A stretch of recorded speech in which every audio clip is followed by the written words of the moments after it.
இந்த திருடன் திருடவும் கொல்லவும் அழிக்கவும் வரான், வேற எதுக்கும் வரதில்லை அப்படின்னு சொல்லியிருக்கு. அதாவது இந்த திருடங்கிறது வந்து பிசாசானவனை குறிச்சு சொல்லியிருக்கு இல்லையா. அவன் தான் வந்து திருடன். சரியா. அப்போ இந்த திருடன் அவன் எதுக்கு ஒரு மனுஷனுக்குள்ளேயோ ஒரு மனுஷன் கிட்ட வரான்னா திருட. ரெண்டாவது கொல்ல, மூணாவது அழிக்க. திருட கொல்ல அழிக்க வரான் இல்லையா. இந்த காலகட்டத்துல இது இது மூணுத்தையும் நம்ம பார்க்க போறோம். இதுல இருந்து எப்படி மீள்றதுங்கிறத நம்ம பார்த்து இன்னைக்கு முடிக்க போறோம். முதல்ல அவன் எதை திருடுறான்? சரியா. இந்த காலகட்டத்துல 21வது நூற்றாண்டுல அவன் மனுஷங்களுடைய நேரத்தை திருடுறான். சரியா. அவன் மனுஷங்களுடைய நேரத்தை திருடுறான். இப்போ இது ஆதாம்கிட்ட இருந்தும் பார்க்கலாம். நிறைய ஆட்கள் தேவனுடைய பரிசுத்தவான்களாவே இருக்கும், இவங்களை வச்சுமே வந்து நம்ம பார்க்கலாம். நான் எனக்கு சொல்லி கொடுத்த மாதிரி ஒரு சில எக்ஸாம்பிள் மட்டும் சொல்லிட்டு சீக்கிரம் போறேன். எனக்கு 15-20 நிமிஷம் தான் இருக்கு இல்லையா. அப்போ நேரத்தை திருடுறான். இப்போ நேரத்தை திருடுறதுனா எப்படின்னா, இப்போ தேவன் அவர் குறிச்ச நேரத்துல எஸ்தர் வந்து இந்த இடத்துல வந்து மனவாட்டியா இருக்கணும் இல்லையா, ராஜஸ்திரியா இந்த இடத்துல அவர் குறிச்ச நேரத்துல இருக்கணும். பிசாசு என்ன பண்ணுவான்னா, அவன் 3 விதத்துல இந்த நேரத்தை வந்து டைவெர்ட் பண்ணுவான். ஒண்ணு ப்ரீமெச்சூர்டு, முன்னாடியே. இப்போ மோசே பாத்தீங்கன்னா, மோசே 80 வயசுலதான் வந்து போய் பார்வோன்ட்ட இருந்து தேவனுடைய ஜனங்களை கூட்டிட்டு வர்றது தேவ சித்தமா இருக்கு. ஆனா 40வது வயசு ஆகும்போதே அவனுக்கு அந்த ப்ரீமெச்சூரிட்டி வருது. இந்த ஜனங்களை காப்பாற்றணுங்கிற ஒரு வேகம், ஒரு ஆர்வம் வந்து அதனால அவசரப்பட்டு கொலை வரைக்கும் செஞ்சிடறான் இல்லையா. தன்னுடைய இனத்தார, தன்னுடைய மக்களை, எபிரேயனை ஒரு எகிப்தியன் அடிக்கிறத பார்த்து அவன் வந்து அவனால தாங்க முடியல. ஏன் தாங்க முடியலன்னா, அவனுடைய அழைப்பே அதுதான் இல்லையா. அந்த ஜனங்களை, எபிரேய ஜனங்களை, அந்த ஆபிரகாமுடைய ஜனங்களை, தேவ ஜனங்களை மீட்கணும். அதுதான் அவன் ரத்தத்திலே ஓடிட்டு இருக்கும். ஏன் எல்லாருமே பயந்து இருந்த போதும் தாவீதால போய் கோலியாத்தை ஜெயிக்க முடியும்னா, அவனுடைய அழைப்பு அதுதான். அவன் தான் ராஜா, அவன் ஜனங்களை அவன் தான் பாதுகாக்கணும். அதே போல எதுக்கு அழைக்கப்பட்டாங்களோ அதைத்தான் வந்து நம்ம என்ன சொல்றது, நாடி நரம்பு ரத்தம் சதை இதெல்லாமே வந்து இப்போ உடம்பு ஃபுல்லா பிளட் தானே இருக்கு. பிளட் எல்லாமே ஜீவன் இல்லையா. கிறிஸ்து அவருடைய ஜீவனை எனக்கு கொடுத்திருக்காரு. அப்போ என் பாடி ஃபுல்லா வந்து அந்த இரத்த அணுக்கள் அவர் எதுக்கு எனக்கு அவருடைய ஜீவனை கொடுத்தாரோ அதை செய்யறதுக்கு தான் வந்து துடிச்சுக்கிட்டே இருக்கும். புரியுதா. ஒவ்வொரு செல்ஸுமே அதை நோக்கி தான் பயணம் பண்ணிக்கிட்டே இருக்கும் இல்லையா. அப்போ இங்க என்ன ஆகுது, மோசே வந்து அது முன்னாடியே கொஞ்சம் அவசரப்படுறதுனால அதுக்குண்டான தண்டனைகள் விளைவுகள் வருது. அப்புறம் என்ன, வனாந்திரத்துக்கு போறாரு. அங்க என்ன சொல்றது, அங்க ஒரு ஆசாரியன் இடத்துல வந்து இருக்காரு. அவங்க பொண்ணை வந்து கல்யாணம் பண்ணிக்கிறாங்க. அந்த மாதிரி நம்ம தேவ ஆசாரியர் இல்ல, புறஜாதியார் தான் இல்லையா. ஆக்சுவலா சட்டத்தின்படி புறஜாதியார கல்யாணம் பண்ணி அப்படிலாம் இருக்கக்கூடாது இஸ்ரேல் ஜனங்க. ஆனா என்ன பண்றது, அதான் அதுக்குண்டான தண்டனை இங்க கிடைக்குது. 40 வருஷம் திரும்ப வந்து வனாந்தரத்துல ஆடெல்லாம் மேய்ச்சிட்டு எப்படி இருந்த மனுஷன் இல்லையா, இதெல்லாம் நடக்குது இல்லையா. இதுதான் என்ன, அவன் நேரத்தை திருடுறான். ஒண்ணு என்ன பண்ணுவான், ப்ரீ மெச்சூர்டா எனக்கு வந்து 40வது வயசுல நான் இதை செய்யணும்னு ஆண்டவர் எழுதி வச்சிருப்பார். அதை வந்து முன்னாடியே 38வது வயசுலயே செய்யறதுக்கு என்னுடைய ஏவல் எல்லாம் அப்படியே இருக்கும், உந்துதல் அப்படியே இருக்கும். இது என்னுடைய உந்துதலா இருக்கும். ஆனா அது வந்து யூஸ்லெஸ்ஸா இருக்கும். ஆண்டவர் ஒருபோதும் அனுமதிக்கவே மாட்டார்.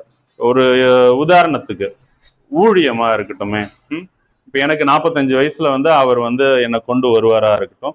இப்போ 42 வயசுன்னு நினைக்கிறேன். அப்போ இந்த வயசுல நான் வந்து என்னதான் முயற்சி பண்ணாலும் ஒண்ணுமே நடக்காது. புரியுதா. அப்போ நான் புரிஞ்சுக்கிட்டு பெருசா வந்து முயற்சி பண்றதுக்கு நான் ட்ரை பண்ணக்கூடாது ஒண்ணு. ரெண்டாவது அதுல உள்ள ஃபெயிலியர்ஸ்ல நான் ஃபேஸ் பண்றதுக்கு எனக்கு தெரியணும். ஓகே, இன்னும் எனக்கு டைம் இருக்குங்கிறத நான் புரிஞ்சுக்கணும். சரியா.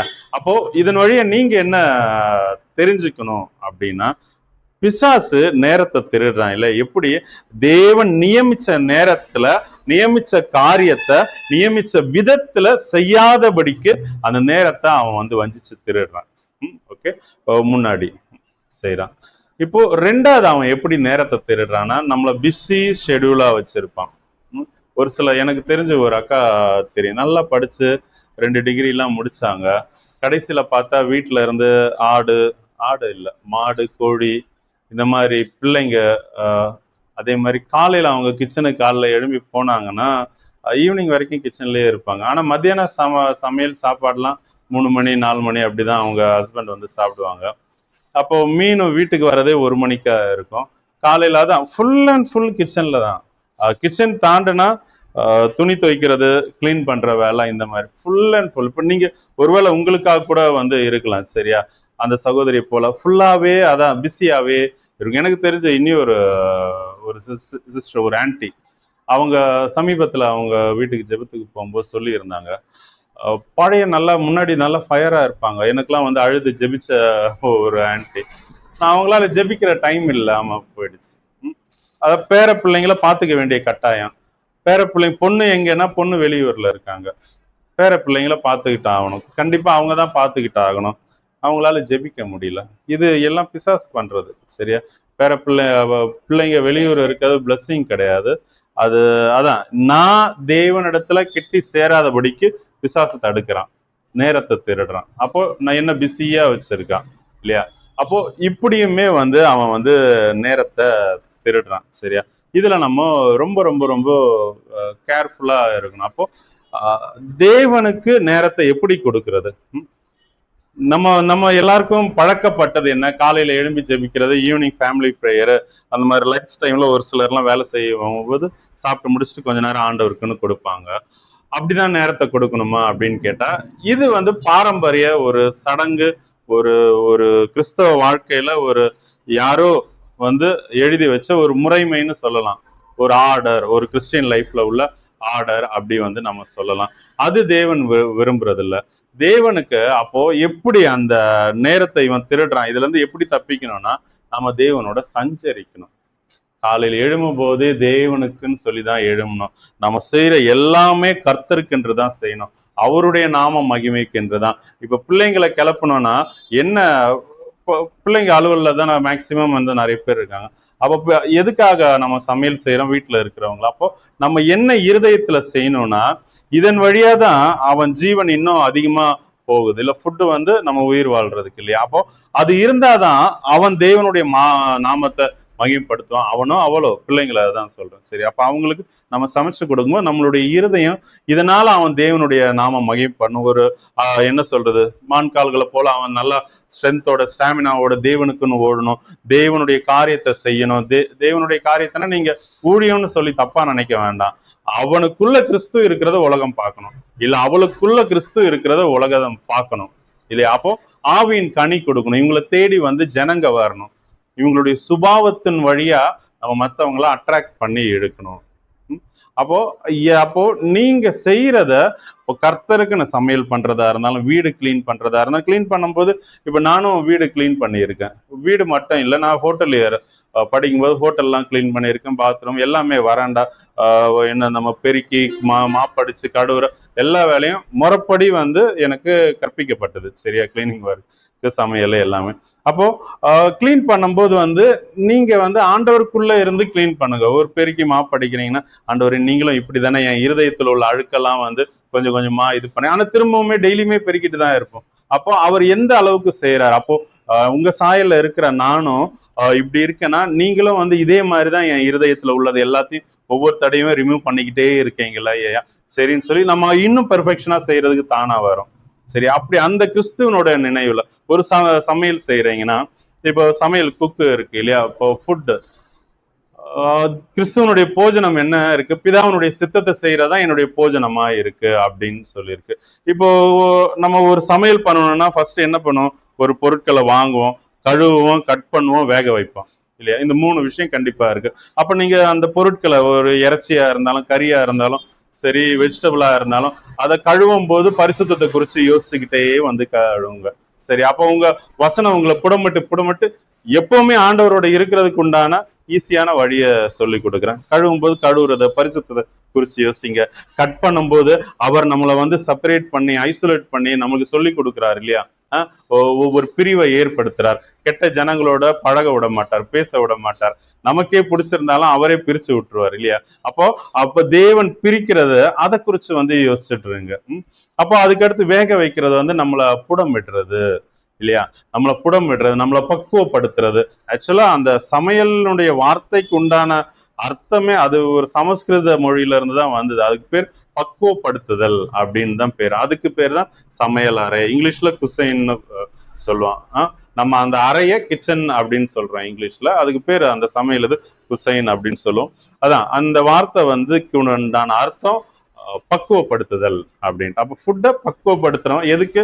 சாப்பிட்றதுக்கு இல்லையா? அப்போ நீங்க தேவனுடைய மனவாட்டி, அப்போ நீங்க பக்குவப்படணும் அவருடைய மனவாட்டியா இருக்கிறதுக்கு இல்லையா? அப்போ இப்படியே நீங்க எதை செஞ்சாலும் வந்து செய்ய முடியும். ஏன்னா அப்போ நீங்க பெண்கள் செய்யற எல்லா வேலையும் என்னையும் வச்சு வந்து செஞ்சிருக்காரு. அப்போ எனக்கு சொல்லி கொடுத்துருக்காரு. அதனால 100% என்னால சொல்ல முடியும் இல்லையா? இப்போ நீங்க எல்லாம் வந்து வீட்டுல சமையல் செய்யறீங்க, 5 பேர் 10 பேருக்கு சமையல் செய்வீங்க இல்லையா? 2 மணி நேரத்துல பிரேக்ஃபாஸ்டும் லஞ்சும் செஞ்சு முடிக்கலாம், தாராளமா செஞ்சு முடிக்கலாம்.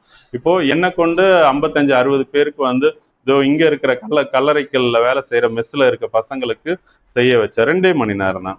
2 மணி நேரத்துல அவங்களுக்கு பிரேக்ஃபாஸ்டும் லஞ்சுக்கு உண்டான விஷயமும் வந்து ரெடி ஆயிடும். இல்ல நீங்க ஓகே, நீங்க வந்து கேட்டரிங்லாம் படிச்சிருக்கீங்க, நீங்க கட் பண்ற மாதிரி கட் பண்ண தெரியாது, அவ்வளவு ஸ்பீடு வராது, 3 பர்னர் வந்து பத்த வச்சு என்னால ஒரே டைம்ல எதுவும் பண்ண முடியாது அப்படின்னு நீங்க நினைச்சீங்கன்னா ஒரு மணி நேரம் கூட எடுத்துக்கோங்க, 3 மணி நேரம் எடுத்துக்கோங்க. வீடு கிளீன் பண்றதுக்கு 1 மணி நேரம் எடுத்துக்கோங்க, இப்போ துணியெல்லாம் வாஷ் பண்றதுக்கு 1 மணி நேரம் 5 மணி நேரம் எடுத்துக்கோங்க. அதை தாண்டி உள்ள டைம்ல பகல்ல ஒரு 15 16 மணி நேரம் முழிச்சிருக்கோம், 8 மணி நேரம் தூக்கம், அதுல 5 மணி நேரம் போச்சு வச்சுக்கோங்க. பாக்கி வந்து 11 மணி நேரம் இருக்கு. நீங்க வந்து நீங்க அதை பிரிச்சு நீங்க வேலை செய்யணும். அந்த 16 மணி நேரமும் நம்ம ஆண்டவரோட தான் இருக்கணும். அந்த நேரத்தை தான் அவன் திருடுறான் இல்லையா? நம்ம தேவனோட இருக்க விடாதபடிக்கு. ஏன் நம்ம நேரம் திருடப்படுதுன்னா, நமக்கு கிறிஸ்து இயேசுனுடைய சிந்தை இல்லை. நம்ம பரலோகத்துக்கு போகணுங்கிற எண்ணம் யாருக்கு இருக்கு? ஆசை தான் இருக்கு, ஒரு நம்பிக்கை இருக்கு போவோம் அப்படின்ட்டு. அவ்வளவு சீக்கிரம் போக முடியாது இல்லையா? இப்போ நம்ம பொண்ண ஒரு பையன் வீட்டுல கல்யாணம் பண்றான், அவன் பயங்கர கோடீஸ்வரனா இருக்கான். நம்ம பொண்ணை பெத்தவங்களா இருந்தாலே நம்ம நினைச்ச நேரத்துக்கு போக முடியாது வீட்டுக்குள்ள. செக்யூரிட்டி கேட்பான், அப்பாயின்மெண்ட் இருக்கா அப்படின்ட்டு. இல்லையா, என் பொண்ணை தான் கல்யாணம் பண்ணியிருக்கா, சரி அவங்கள ஃபோன் பண்ண சொல்லுங்கம்பான். புரியுதா? கேட்டுக்குள்ள கூட போக முடியாது. அப்பேற்பட்ட உலகத்துல வாழ்ந்து இதெல்லாம் தெரிஞ்சிருக்க நாமோ நித்திய நித்திய ராஜாவிடத்துல போறதுக்கு எவ்வளவு ஒரு அலட்சியமா இருக்கும் இல்லையா? ஒரு ஆயத்தம் வேணும் இல்லையா? அவர் அப்படியே ஏத்துக்கிறதுக்கு அவர் தேவன், அவர் பரிசுத்தத்தை இல்லாத வேற ஒன்னத்தையும் அவர் கிட்ட கூட சேர்த்துக்க மாட்டார். அப்ப நம்ம மாற வேண்டிய நிறைய இருக்கு சரியா? அப்ப அதை நம்ம மாறுறதுக்கு முயற்சி பண்ணணும். முயற்சி பண்ணும்போது ஆவியானவர் நமக்கு ஹெல்ப் பண்ணுவார், வசனத்தின் வழியா, அவருடைய பலத்தின் வழியா, வல்லமையின் வழியா சரியா? எப்படி எல்லா நேரத்தையும் ஆண்டவருக்கு ஒரு பார்ட் நம்ம இருதயத்துல கை கால் வேலை செய்து, நம்ம சரீரம் வேலை செய்து, ஆனா இருதயம் ஆண்டவர்கிட்ட கொடுக்கணும் சரி. அப்படி இல்லைன்னா உங்க நேரம் வந்து கண்டிப்பா வஞ்சிக்கு போடும். நான் சொன்ன மாதிரி ஒண்ணு ஆண்டவருக்கு தான் செய்யறீங்கன்னு சொல்லி முன்னாடியே உங்களை கொண்டு வந்து நிறுத்த வச்சிரும். அவங்கள எல்லாம் வந்து முன்னாடியே வந்து சர்ச்சை ஆரம்பிச்சிருவாங்க. ஆனா ஆண்டவர் அழைச்சது ஒரு அழைப்பா இருக்கும், இவன் வந்து இன்னொரு இடத்துல கொண்டு போய் நிக்க வச்சிருவான் பிசாசு. நான் சொன்னேன் இல்லையா மோசே, அதே மாதிரி நிறைய பேர் இன்க்ளூடிங் தாவீது எல்லா இடத்துலயும் வந்து இந்த நேரத்தை பிசாஸ் கொஞ்சம் வந்து இப்படி பண்ணியிருப்பான். அதுக்குண்டான அலட்சல் தண்டனை எல்லாம் வந்து கிடைச்சிருக்கும் தேவ பரிசுத்தவான்களுக்கு. ரெண்டாவது ஃபுல் டைம் பிஸியாவே வந்து வச்சிருக்குது. தேவனுக்கு 1 மணி நேரம் செலவிட முடியாது. 1 மணி நேரம் வந்து பைபிள் வாசிச்சா அந்த நேரம் தான் தூக்கம் வரும் இல்லையா? அப்போ இதெல்லாம் இருக்கு. இதெல்லாம் மாறணும்னா உங்க இருதயம் எப்பவுமே வந்து ஆண்டவரோடயே இருக்கணும். ஹல்லேலூயா. இப்போ 3வது எப்படி அவன் வந்து நேரத்தை வஞ்சிக்கிறான் அப்படின்னா, நாம செய்ய வேண்டியதை நான் தான் அழைப்பெல்லாம் மாத்தி விட்டுறோம் சொன்னேன் இல்லையா? நம்ம இப்போ நான் சுவிசேஷம் அறிவிக்கிறது தான் தேவனுடைய அழைப்புனா, நான் எனக்கு சுவிசேஷகர்களுடைய என்ன சொல்றது, அவங்களுடைய அழைப்பு, அவங்களுடைய தோற்றம், பேச்சு பார்க்கும் போதே தெரியும், இவங்க எவாஞ்சலிஸ்ட், இவங்க போதகர், இவங்க தீர்க்கதரிசின்னு சொல்லி அவங்க கூட ஒரு 2 நிமிஷம் பேசினாலே போதும். ஒண்ணு ஆவியில உணர்த்தப்படும், இல்ல அவங்க பேச்சுல வந்து ஓகே இவங்க இந்த அழைப்புன்னு சொல்லிட்டு அது தெரியும் சரியா? அது எப்படின்னு எனக்கு தெரியாது, எனக்கு ஆண்டவர் கற்றுக் கொடுத்ததுனால நான் சொல்றேன் சரி. அப்போ அவங்க ஒருத்தர் எவாஞ்சலிஸ்டா இருப்பாங்க, ஆனா இந்த மனுஷன் சபையை ஆரம்பிச்சிருப்பாங்க. அப்படி ஆரம்பிக்க கூடாது. எவாஞ்சலிஸ்டோடைய வேலை இப்போ பிலிப்பு இருக்காரு இல்லையா, 8வது அதிகாரம் அப்போஸ்தலர்ல, ஜனங்களை தெய்வ அன்பை சொல்லி கொடுத்து ஞானஸ்தானம் வரைக்கும் வழி நடத்துறது தான் எவாஞ்சலிஸ்டோட வேலை. அப்போ ஏன்னா இவங்க சபை ஆரம்பிச்சா இவங்க இதுக்கு மேல இவங்களுக்கு ஒன்றும் தெரியாது இல்லையா?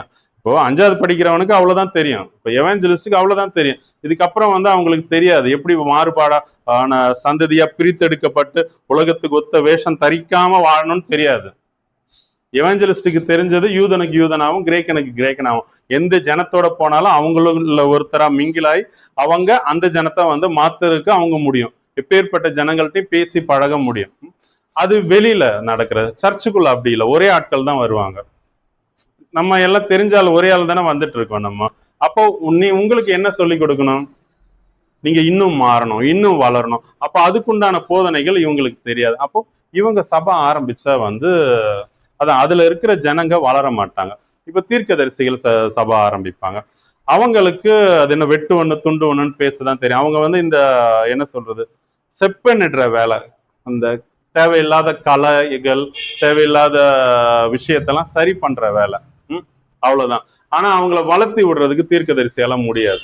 ஏன்னா அவங்களுக்கு அந்நேரத்துல அருளப்படுறத சொல்லுவாங்க, அதை சரி செய்வாங்க, அதோட அவங்க வேலை முடிஞ்சிடும். ஆனா இவங்களும் சபை ஆரம்பிச்சா இவங்க ஜனங்களை திட்டுற மாதிரியே தான் இருக்கும். கடிஞ்சு கொண்டு எப்ப பார்த்தாலும் இந்த மனுஷன் திட்டிட்டு இருக்காங்கிற மாதிரி. அப்போ என்ன பண்றான் இவன்? நேரத்தை எப்படி தெரியுறான்? நீ இதுதான் ஒரு பூனையை பார்த்து நீ இல்ல சிங்கம் சிங்கம் சிங்கம்னு சொல்லி நம்ப வச்சு நம்மளுடைய லைஃப் டைம் அதுக்குன்னு செலவிட்டு நம்மளுடைய டைமை லைஃபையே வந்து வேஸ்ட் பண்ணிட்டு இப்படி வந்து பிசாசு நம்ம கிட்ட வந்து இந்த 3 வகையில நேரத்தை நம்ம கிட்ட இருந்து களவாடுறான். 2வது, திருடவும் கொல்லவும். என்னத்தை கொல்றான்னா சரீரத்தை கொல்றான். வியாதினால, வறுமையினால, நோயினால. சரியா? இப்படி வந்து அவன் நம்ம சரீரத்தை வந்து, ஏன்னா அவனுக்கு சரீரத்தை அழிக்கிறதுக்கு உரிமை இருக்கு. எப்படின்னா எப்போ அந்த பழத்தை சாப்பிட்டானோ அதோட அவனாலதான் வந்தது, அந்த பிசாசால தான் இல்லையா மரணம் வந்தது, அந்த பிசாசால தான். அப்போ அவனாலதான் மரணமே வருது. அப்போ இந்த சரீரத்தை அவன் தான் அழிக்கிறான். நோய் வியாதி இந்த மாதிரி கொடுக்கறது எல்லாமே அவன் தான். தேவன் வந்து நன்மை செய்கிற தேவன், அவர் தீமை அறியாதவர். சரியா? அவர் ஒரு விஷயத்துக்கு, ஒரு காரியத்துக்கு, ஒரு மனுஷனுக்கு அது நியமிச்சிருந்தானா அதன் வழியா தேவன் மகிமைப்படுவாரே தவிர மற்றபடி நோய் வியாதிலாம் ஆண்டவர் கொடுக்கறதே இல்லை. அது பிசாசு தான் 100%. அது எப்படின்னா நான் என்னுடைய இச்சையினாலையும் வரும், என்னுடைய இச்சையினாலே அங்கதான் பிசாசு வந்துட்டான்ல. அப்போ நீங்க அது 2வது விஷயம், அவன் இந்த சரீரத்தை கொல்றதுக்கு பாக்குறான். 3வது, அழிக்க பாக்குறான். என்ன அவன் அழிக்க பாக்குறான் அப்படின்னா அது எக்ஸாக்டா சொல்லணும்னா நமக்குள்ள இருக்கிற தேவனுடைய வசனத்தை அழிச்சு போடும். சரியா? நம்ம துன்பம் கஷ்டத்துல இருக்கும்போது நம்ம ஆண்டவரோட இப்ப சொன்ன மாதிரி சஞ்சரிக்க முடியுமா? நம்ம வீட்டுல சமையல் பண்ணும்போது ஆண்டவரை நினைச்சிட்டு இருக்க முடியுமா? ஐயோ என் பிள்ளை வந்து முதல் நாள் காலேஜ் போயிருக்கு, இந்த பொல்லாத பாவிங்க இருக்கிற உலகத்துல எப்படி போவோம், ஐயோ உடம்பு சரியில்லாம போனாலே மயக்கடிச்சு சொல்ற இந்த எண்ணம் தான் இருக்கும். விசுவாசமா யோசிக்கவே மாட்டோம். அதான் ஆண்டவரோட உள்ள கனெக்ஷனே கட் ஆயிடும். அப்போ என்ன ஆகும்? இப்படியே நம்ம பிராக்டிஸ் பண்ணி நம்ம சொந்த விஷயத்தையே யோசிச்சுட்டு இருக்கும்போது தேவன் நமக்குள்ள விதைச்ச வசனம் அது கிரியையே செய்யாது. வசனம் எப்பவுமே நம்ம விசுவாசத்தினால அந்த வசனத்தை நம்ம இது பண்ணிக்கிட்டே இருக்கணும். எப்படி சொல்றது, நம்ம எப்படி சொல்றதுன்னே தெரியல. எனக்கு கேட்டா பிராக்டிஸ் பண்ணிக்கிட்டே இருக்கணும், இல்ல நினைவுல கொண்டு வந்துகிட்டே இருக்கணும். அதை வந்து அது கூட நம்ம வாழ்ந்துகிட்டே இருக்கணும். அந்த வசனத்தை சும்மா விட்டா அது அப்படியே இருந்துரும், ஒண்ணுமே செய்யாது, உங்களுக்குள்ளதான் இருக்கும். சரி, உள்ள வந்துடும், நீங்க இடம் கொடுத்தீங்க இருந்துரும். அதுக்கு தண்ணி ஊத்துனாதான் முளைக்கும் இல்லையா ஒரு விதை? வசனங்கிறது வேலை இல்லையா? அது முளைச்சு வரும்போது சூரிய ஒளி தேவைப்படுது, கிரியை விசுவாசம். சரியா? இது 2 இருந்தாதான் உங்களுக்குள்ள இருக்கிற வசனம் வரும். நீங்க உங்களை குறிச்சு, உங்க சுயத்தை குறிச்சு, சுயம் மீன்ஸ் உங்களை சுத்தி இருக்க காரியத்தை யோசிச்சுட்டு இருந்தீங்கன்னா உங்களுக்குள்ள இருக்கிற வசனம் அழிஞ்சே போயிடும். அழிஞ்சு போயிடுனா வசனம் சாகாது, உங்களுக்குள்ள இருந்து வெளி வராது. அது அப்படி வந்து வசனத்தை அழிச்சிடறான். வசனம் வந்து ஜீவன் உள்ளது இல்லையா? வசனத்தை அழிச்சிட்டானா நாம வந்து நித்தியத்துக்கு போக முடியாது. நாம வந்து பாதாளத்துக்கு, நரகத்துக்கு, நித்திய அக்னிக்கு தான் போக முடியும். அப்போ அவன் ஃபர்ஸ்ட் திருடுறான், நேரத்தை திருடுறான். 2வது என்ன பண்றான்? அவன் நம்மளுடைய சரீரத்தை கொல்றதுக்கு பாக்குறான். சரியா? 3வது, இப்ப சரீரத்தை கொன்னாலும் ஆத்மா தேவனிடத்துல இருந்ததுன்னா நம்ம திரும்ப மறு உயிர், மறு ஜென்மம், என்ன சொல்றது, திரும்பவும் வந்து மறிச்சாலும் பிழைச்சிடுவோம் இல்லையா? அப்ப அவன் 3வது என்ன பண்றான்? நமக்குள்ள இருக்கிற வசனத்தை வந்து அவன் அழிச்சு போடுறதுக்கு பாக்குறான். அது கிரியை செய்யாதபடிக்கு நமக்குள்ள மாம்ச சிந்தையினால நெருக்கடி கொண்டு வரான். அப்படி இருக்கும்போது வசனம் வந்து கிரியை செய்யாது. சரி, அப்போ இது 3 தான் வந்து பிசாசு செய்யறான். இதுக்கு ஒரே வழிதான் நான் சொன்னது, நீங்க இரவும் பகலும் எப்பவுமே அவருடைய வசனத்துல தியானமா இருங்க. உங்க இருதயத்துல இருந்து அந்த அவருடைய வசனங்கிற அந்த நதி அது அப்படியே உங்களுக்குள்ள பெருக்கெடுத்து வரட்டும். நீங்க நீங்க ஃபுல்லாவே வசனத்தை தியானிச்சுட்டு இருங்க. உங்களுக்குள்ள இருந்த வசனம் தான் வெளியே வரும். அது எல்லாருக்குள்ளேயும் ஜீவனை கொடுக்கும். எதை குறிச்சும் பயப்படாதீங்க, கலங்காதீங்க, சோர்ந்து போகாதீங்க. விசுவாசத்தோட இருங்க. அந்த விசுவாசம் அது ஒவ்வொருத்தருக்கு அது ஒரு பெரிய என்ன சொல்றது ஆயுதமா அவர் கொடுத்திருக்காரு. ஆனா விசுவாசி விசுவாசின்னு சபைகள்ல சொல்லுவாங்க. விசுவாசி எப்படி இருக்கணும், எப்படி அந்த விசுவாசம் கிரியை செய்து எப்படி இருக்குங்கிறது கூட அதை டீச் பண்ணி ப்ராக்டிஸ் பண்ணிலாம் சொல்லி கொடுக்க மாட்டாங்க. இப்போ ஸ்கூல்லையே ஹோம்ஒர்க் கொடுக்குறோம், அப்படிதானே சிஸ்டர்? இதே சர்ச்சில் வந்து ஹோம்ஒர்க் கொடுத்தா இதை நீங்க ப்ராக்டிஸ் பண்ணுங்கன்னு சொன்னா சிரிக்காதீங்க. இப்போ நான் அந்த மாதிரிலாம் வந்து கொடுத்து நீ வராதப்பா சர்ச்சைகள்லாம் சொல்லியிருக்காங்க. சரியா? எதுக்கு கொடுக்கறதுனா, இப்போ நம்ம சும்மா அறிவிக்கிறதுக்கு நம்ம இல்லை இல்லையா? நம்ம நம்ம சொல்றத அவங்க செய்யணும். செய்யறதுக்கு நம்ம ஒரு ஒர்க் ஏதாவது கொடுக்கணும். சரி, நீங்க இதை படிச்சுட்டு வாங்க, இல்ல இந்த மாதிரி செஞ்சுட்டு வாங்க, இதை நீங்க 7 நாளைக்கு வந்து வச்சு ப்ராக்டிஸ் பண்ணுங்க, அதுக்கப்புறமா வந்து நீங்க அதனுடைய விளைவை வந்து சொல்லுங்க. இந்த மாதிரி சொல்லும்போது வந்து அது நிறைய பேருக்கு பிடிக்க மாட்டேங்குது. சரியா? அப்போ ஒருவேளை வித்தியாசமா இருக்கு அப்படின்ட்டு, ஏன்னா சபையெல்லாம் ஒரே மாதிரி நடத்தி கொண்டு போயிட்டாங்க. ஆத்துமாக்கள் வளர முடியாம போயிடுச்சு. அவங்களுக்காக இங்க பாருங்க, இதை மட்டும் நான் சொல்லிட்டு நான் கிளம்புறேன். மெய்ப்பனா இராதவன், அதாவது புதிய ஏற்பாடுல பாஸ்டர்ஸே கிடையாது, கிறிஸ்து ஒருத்தர் தான் மெய்ப்பர். அவர் ஒருத்தர் தான் ஜீவனை கொடுத்திருக்காரு இல்லையா? அப்போ அந்த மெய்ப்பனா இராதவன், ஓகே, மெய்ப்பனா இல்லாதவன் என்ன பண்றான்?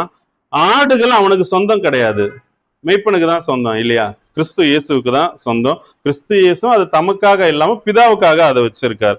நாம தான் ஆடுகள். இப்போ நாமும் அந்த நமக்கு மேல இருக்கிற பாஸ்டர் ஊழியர்களுக்கு அவங்க வேலைக்காரங்களா இருக்காங்க. அவங்களுக்கு நான் சொந்தம் இல்லாதனால என்ன ஆகுது? ஓனாய் வரதை பார்த்து அவன் தப்பிக்கிறதுக்கு ஓடி போயிடறாங்க. ஊழியக்காரங்களை சொல்றேன். அப்பொழுது ஓனாய் ஆடுகளை பீறி அவைகளை சிதறடிக்கும் அப்படின்ட்டு. அதனால நம்மளுடைய பிரச்சனை எதனால புரியுதா? பிசாசு ஏன் நம்மளை அலக்கலைக்குது புரியுதா? நம்மளை நடத்துறவங்க நமக்கு வேண்டி திறப்புல நிக்கல. சரியா? இப்போ இதுதான் உண்மை. நீங்க நில்லுங்க, மற்றவங்க மற்ற ஜனங்களுக்காக நில்லுங்க.